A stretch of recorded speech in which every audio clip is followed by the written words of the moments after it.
सनातन दिव्यता में आपका स्वागत है और मैं हूं पदम गुप्ता।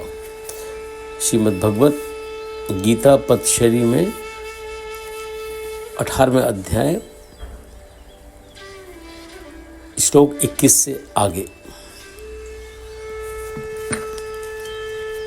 जिस ज्ञान से सब प्राणियों में भिन्नता का भान है, सब में अनेकों भाव दिखते राजसी वे ज्ञान है। जो एक ही लघु कार्य में आसक्त पूर्ण समान है, निस्सार युक्ति विहीन है वे तुच्छ तामस ज्ञान है। फल आस त्यागी नित्य निमित्त कर्म जो भी कर रहा, बिन राग देश असंग हो वे कर्म सात्विक है कहा।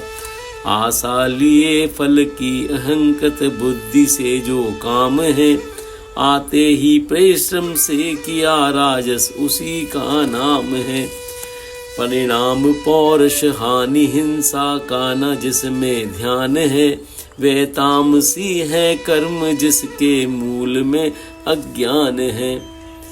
बिन अहंकार असंग धीरजवान उत्साही महा, अविकार सिद्धि असिद्धि में सात्विक वही करता कहा।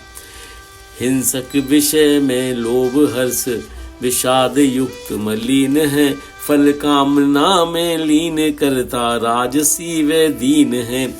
चंचल घमंडी शट विषादी दीद सूत्री आलसी, शिक्षा रहित पर हानि कर करता कहा है तामसी।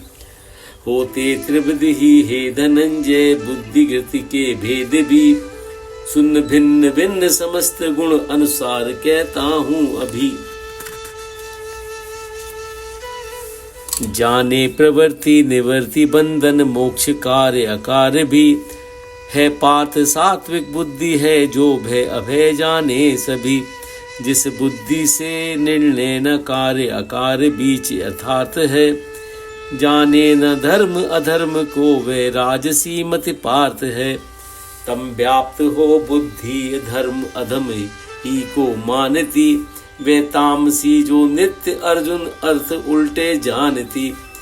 जब जन अचल गति से क्रिया मन प्राण इंद्री की सभी, धारण करें नित्य योग से गति शुद्ध सात्विक है तभी। आसक्ति से फल कामना प्रिय धर्म अर्थ व काम है, धारण किए जिसे उसी का राशिगत नाम है। तामस वही गति पात जिसमें स्वप्न भय उन्माद को, तजता नहीं दुर्बुद्धि मानव शोक व विषाद को। अब सुन त्रिविध सुख भेद भी जिसके सदा अभ्यास से, सब दुख का कर अंत अर्जुन जन उसी में जा बसे। आरंभे में विश्ववत सुधा सम किंतु मधु परिणाम है, जो आत्मबुद्धि प्रसाद सुख सात्विक उसी का नाम है। राजस वही सुख है कि जो इंद्रिय विषय संयोग से, पहले सुधा सम अंत में विष तुल्य हो भग भोग से।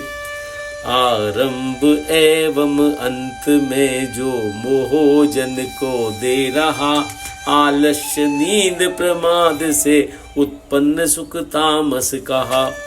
इस भूमि पर आकाश अवता देवताओं में कहीं, हो प्रकृति के इन तीन गुण से मुक्त ऐसा कुछ भी नहीं। इस भूमि पर आकाश अथवा देवताओं में कहीं, हो प्रकृति के इन तीन गुण से मुक्त ऐसा कुछ नहीं। हरे कृष्णा। बाकी अगले अंक में।